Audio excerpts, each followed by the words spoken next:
Hey, welcome! Today we are jumping right into the very heart of modern economics. We're going to explore the huge, epic debates that have literally shaped the world we live in. All right, so let's frame this whole thing with one big question. Think about it. Is the economy a perfect, self-correcting machine that just works best if we leave it alone? Or is it more like a really powerful car, maybe a little unpredictable, that needs a skilled driver at the wheel to keep it on the road and stop it from crashing? Seriously, this one question, it is the key to unlocking everything we're about to talk about. So here's what we're going to do. We'll look at this big battle of ideas, see what different schools of thought say actually drives the economy, what the government's role should be, what they think about us, human nature, and we'll even touch on what some critics say they're missing, and finally, why this whole conversation is still very much alive and kicking today. So first things first, you've got to understand, economics isn't like physics with these fixed laws. Not at all. It's a dynamic field, a real battleground of ideas where you have some of the most brilliant minds in history offering totally competing answers to society's biggest questions. Okay, let's get right into our first huge debate. What is the fundamental engine of the economy? Like, what actually makes it tick? The answers, as you're about to see, could not be more different. At its heart, the debate boils down to this. Does prosperity come from all of us, as free individuals, just doing what's best for ourselves? Or is it really driven by the total amount of spending in the economy? The collective demand of everyone combined. All right, so in one corner you've got the classical view, think Adam Smith. The idea here is that markets basically fix themselves. If there's a recession, it's because something is getting in the way, like government rules. And the solution? It's simple. Laissez-faire. Just let it be. But in the other corner, you have John Maynard Keynes. He came along and said, hold on a second. He argued that economies can get totally stuck with tons of people out of work simply because there isn't enough spending, what he called aggregate demand. And his solution? The government has to step in and jumpstart that spending. The big idea from the classical camp is, of course, the invisible hand.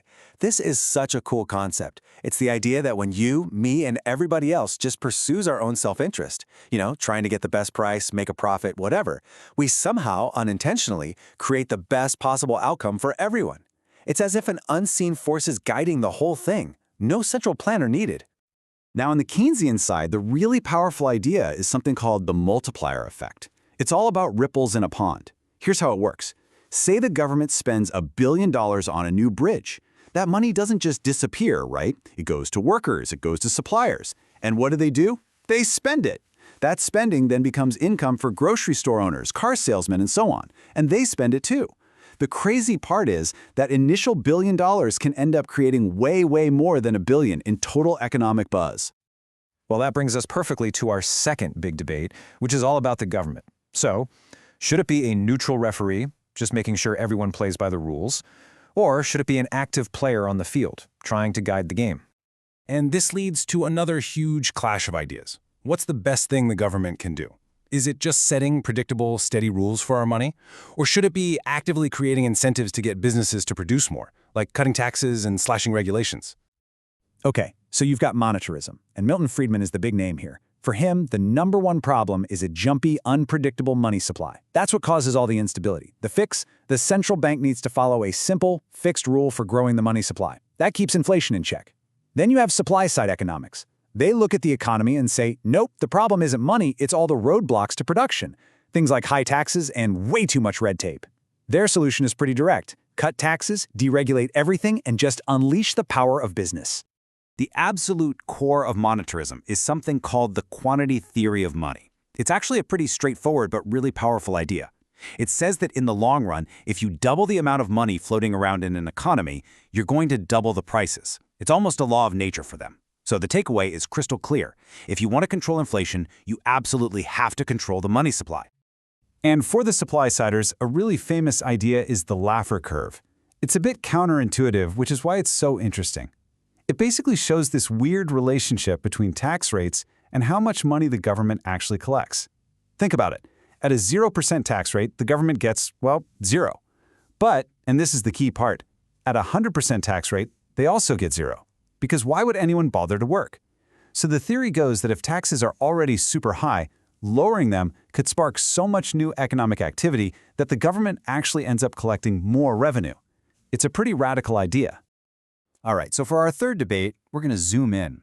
We're shifting from the huge macro economy down to, well, us, to the individual. Are we these cold, hard calculators, or are we really just creatures of habit, driven by our feelings? So the question becomes, this classic economic model of a perfectly rational human, the one they call Homo economicus, does that even remotely describe how we actually behave in the real world? On one side, you have neoclassical economics, which is basically the foundation for most of what's taught today. It just assumes we're rational. We logically weigh the pros and cons to maximize our own happiness or utility. But then, behavioral economics comes along, led by psychologists like Kahneman and Tversky, and they basically shout, "Not so fast!" They argue that we have all these cognitive biases and limits. We don't always make the best choice. We make the good enough choice, using mental shortcuts. We're not rational. We're, as the famous book title says, predictably irrational.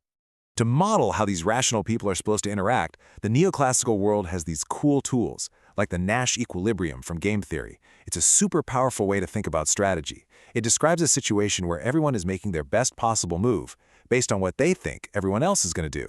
A classic example is two gas stations on opposite corners. They'll probably end up setting their prices at a point where neither one can do any better by changing their price all by themselves. It's a stable standoff.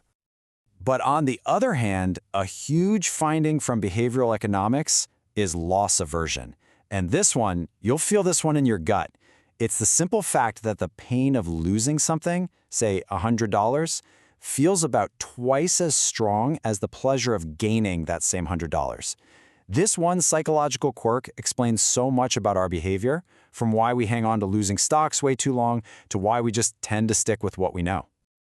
Okay, but what if all of these debates we've talked about are actually missing the bigger picture? Our next section dives into some powerful critiques from outside the mainstream that argue traditional economics has some massive, massive blind spots. These critiques say the mainstream debate is completely overlooking some fundamental stuff. For example, Marxist economics zeroes in on the conflict between owners and workers, something it says is totally glossed over in these neat models of market harmony. Then you have feminist economics, which points to a huge, completely invisible part of the economy, all the unpaid work done in the home, the so-called care economy. Our main measure of the economy, GDP, doesn't even see it. And finally, ecological economics comes in with a stark warning. It challenges the whole idea of endless growth, saying, hey, our models are forgetting that we live on a planet with finite resources. They remind us of our dependence on natural capital and that there are very real limits to growth. So, all of this brings us to a really important point. This isn't a story with a nice, clean ending. It's a messy, evolving conversation where these big ideas are constantly being tested, challenged, and reshaped by what happens in the real world. And if you take away just one thing from all this, let it be this. There is no single correct economic theory that wins the day. It's better to think of them as different lenses. Each one helps you see the world in a different way. Some are great for focusing on inflation. Others are better for understanding unemployment, and some help bring things like inequality into sharp focus. The goal isn't to just pick one and stick with it. The real skill is knowing which lens to use to make sense of our incredibly complex world. You know, John Maynard Keynes himself said it best. He said that these ideas from economists, both when they are right and when they are wrong, are more powerful than is commonly understood. Indeed, the world is ruled by little else. And he's right.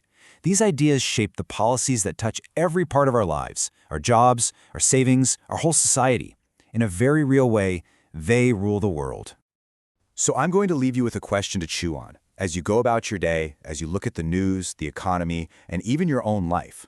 Which of these lenses you've just learned about best explains the world that you see?